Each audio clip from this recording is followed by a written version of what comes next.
Good evening, ladies and gentlemen, and welcome to the 7 o'clock main news. In tonight's headlines, the State of Kuwait's permanent representative to the United Nations says Kuwait's success in humanitarian work is due to His Highness the Emir's directions.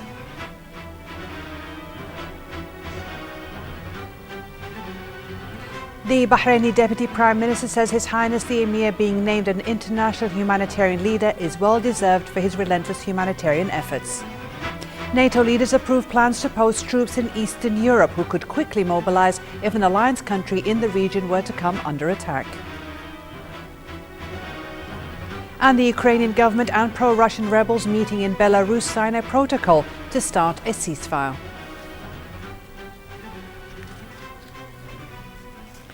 The State of Kuwait's permanent representative to the United Nations, Ambassador Mansour Al-Ataibi, said that humanitarian aid has put Kuwait in a highly advanced position among other countries and has helped Kuwait build strong relations with the United Nations and its agencies in recent years, despite its small size and population.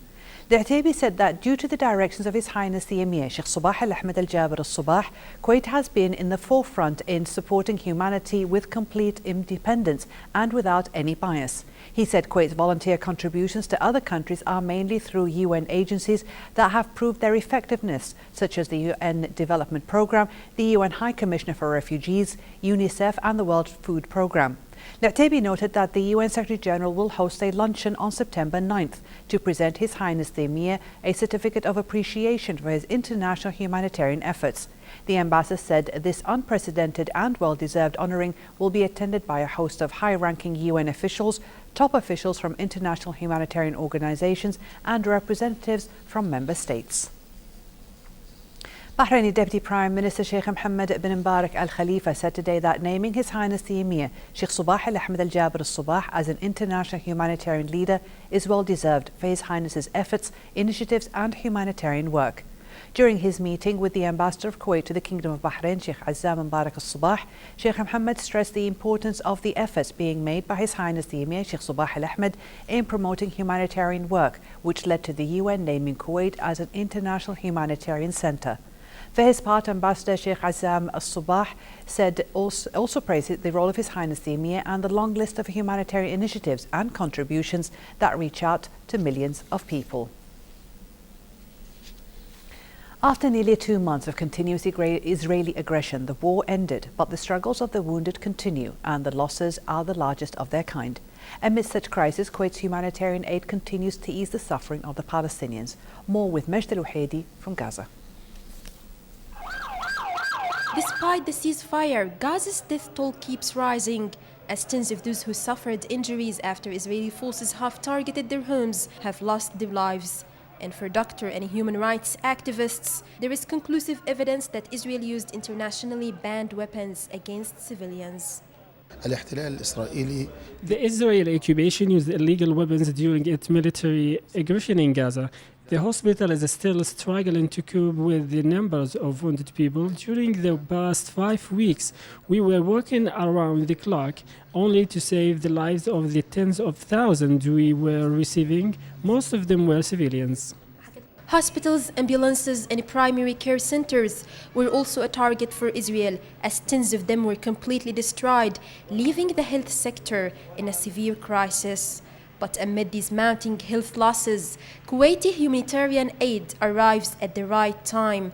The State of Kuwait donated 2 ambulance cars. They were delivered to the Palestinian Ministry of Health and the Palestinian Red Crescent Society. These cars are for intensive care and included all necessary medicines and health care. This ambulance helped the patient from the time of their injury till they arrive to the hospital. This is not something new for Kuwait, its leadership and organization. Gaza has received a lot of humanitarian aid during the previous wars. The high-quality aid from Kuwait is quite beneficial to the needy. Since Israel's war began, Kuwait's humanitarian aid has been a lifeline for Gaza. Millions of dollars were received. For people here, this aid is not only material, but also a display of moral support and compassion. Majd Al-Wahedi, Kuwait TV, Gaza. Fighters from the Islamic State or IS were killed in a Syrian regime raid on a town near the city of Raqqa in eastern Syria. The Syrian Observatory for Human Rights said reliable sources reported that top IS leaders who happened to be in the municipal building of Al-Gharbiya at the time of the raid were among the foreign fighters killed. According to the monitoring body, the building had been used as a headquarters of the hardline group. Another air raid that hit a former intelligence headquarters in the city of Al-Bukamal near the border with Iraq that was used by the IS also killed an undisclosed number of their members. The Syrian regime raids allowed 13 detainees held by the IS fighters to escape during the chaos. Residents were today evaluating the damage after a car bomb explosion in the Iraqi capital Baghdad the previous day killed at least 9 people and wounded 21 others. The explosion damaged a Turkish Airlines travel agency office in the capital. The blast came shortly after a suicide bomb exploded in the neighborhood of Al-Qazimiyah on Thursday, killing 14 people. Medical officials confirmed the casualties from both attacks. A plane carrying the first shipment of German military aid for Kurdish Peshmerga troops in Iraq left from Germany today. The shipment is the first of 3, which in total is expected to be enough to equip a brigade of 4,000 Peshmerga fighters. Other European countries have also pledged to provide arms to the Kurds fighting the IS that has swept into northern Iraq in recent months. Meanwhile, the United States said today it was forming a core coalition to battle IS militants in Iraq, calling for broad support from allies and partners, but ruling out committing ground forces. On the sidelines of a NATO summit, U.S. Secretary of State John Kerry and Defense Secretary Chuck Hagel told foreign and defense ministers from 10 nations that military presence in Iraq was a red line for everybody present at the meeting.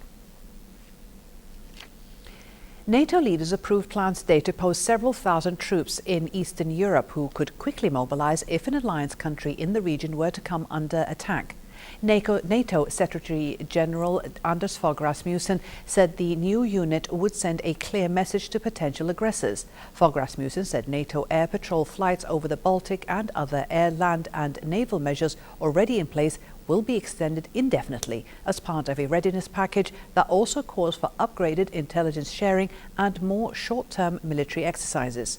Confronting another pressing international crisis, Fogh Rasmussen said NATO stands ready to help Iraq fight back against a violent militant group, but noted that the Iraqi government has not made such any request.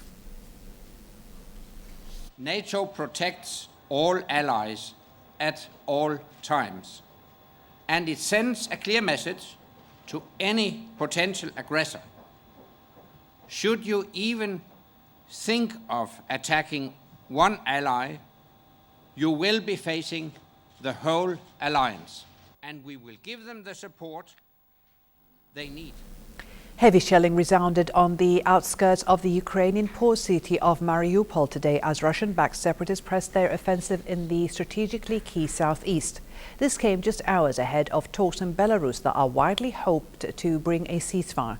The strategic city, about 500,000, lies along the Sea of Azov between Russia to the east and the Russia-annexed Crimean Peninsula to the west. Dozens of fighters, including members of a pro-Ukrainian battalion called Azov, gathered near the eastern entrance of the city, heavily armed and on high alert. Elsewhere, reports today said that fighting raged on around Donetsk International Airport. Ukrainian President Petro Poroshenko said his government and pro-Russia rebels meeting in Minsk today signed a preliminary protocol to start a ceasefire. He said that the ceasefire would start immediately, despite reports of further clashes around the country today. The talks in Minsk, capital of Belarus, involve former Ukrainian President Leonid Kuchma, Russian Ambassador to Ukraine Mikhail Zurabov, and leaders of the self-proclaimed People's Republics in Donetsk and Luhansk. They come after Russian President Vladimir Putin put forward a 7-point peace plan. The plan includes a halt to active offensive operations by the Ukrainian military and pro-Russia rebels, international ceasefire monitoring, unconditional prisoner exchanges, and humanitarian aid corridors. Officials said an audit of votes from Afghanistan's disputed presidential election has been completed, but results will not be made public for days. Candidate Abdullah Abdullah withdrew observers from the audit amid fraud concerns. His rival, Ashraf Ghani, also withdrew his team after a UN request. Both camps believed they won June's poll and both alleged widespread fraud. The two candidates had agreed to form a government of national unity, but have so far failed to reach a deal. Auditing all 8 million votes cast in the June runoff began in July, but there are still a few days of data entry and a 72-hour complaints process before the election results can be announced. Government officials declared today that at least 73 people have been killed across Pakistan after heavy rains brought flash floods and caused homes to collapse in the Punjab and Kashmir regions. At least 43 people were killed in Punjab province and 30 in the Himalayan region of Kashmir in recent days, but most deaths occurred in the city of Lahore. Authorities have issued flood warnings across the country. Meanwhile, leaders of Pakistani protests demanding Prime Minister Nawaz Sharif's resignation pressed on with talks with the government today, reviving hopes of a political solution to the crisis that has destabilized the nation. After deadly protests in recent weeks, the protest site was almost empty today, with torrential rain also hindering movement. Rescuers at a coal mine in Bosnia today freed 29 trapped miners, but 5 others were confirmed dead after a gas blast caused by a small earthquake. The survivors were pulled one by one out of the mine in the town of Zenica after spending the night more than 500 meters below ground. 22 other miners escaped before the pit collapsed late on Thursday. More than 24 emerged looking relatively well, but there was no firm information on the fate of those still in the mine. A U.S. health missionary infected with the Ebola virus entered today the Nebraska Medical Center in Omaha for treatment after being flown in from West Africa. Dr. Rick Sakara, a 51-year-old physician, is the third U.S. missionary infected with the deadly virus. Earlier, the World Health Organization, or the WHO, convened with key experts to discuss experimental therapies and vaccines which could possibly treat or prevent Ebola from spreading. According to the WHO, the 200-odd participants at the closed-door meeting included technical experts from companies and organizations developing Ebola drugs and policymakers from Ebola-affected countries, clinicians, researchers, regulators and patient representatives. The WHO noted a range of drugs are under different stages of development, but none have yet been licensed for clinical use.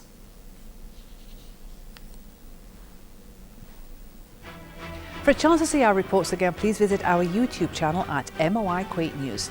And to recap tonight's news, here are the headlines once again. The State of Kuwait's permanent representative to the United Nations says Kuwait's success in humanitarian work is due to His Highness the Emir's directions. The Bahraini Deputy Prime Minister says His Highness the Emir being named an international humanitarian leader is well deserved for his relentless humanitarian efforts. NATO leaders approve plans to post troops in Eastern Europe who could quickly mobilize if an alliance country in the region were to come under attack.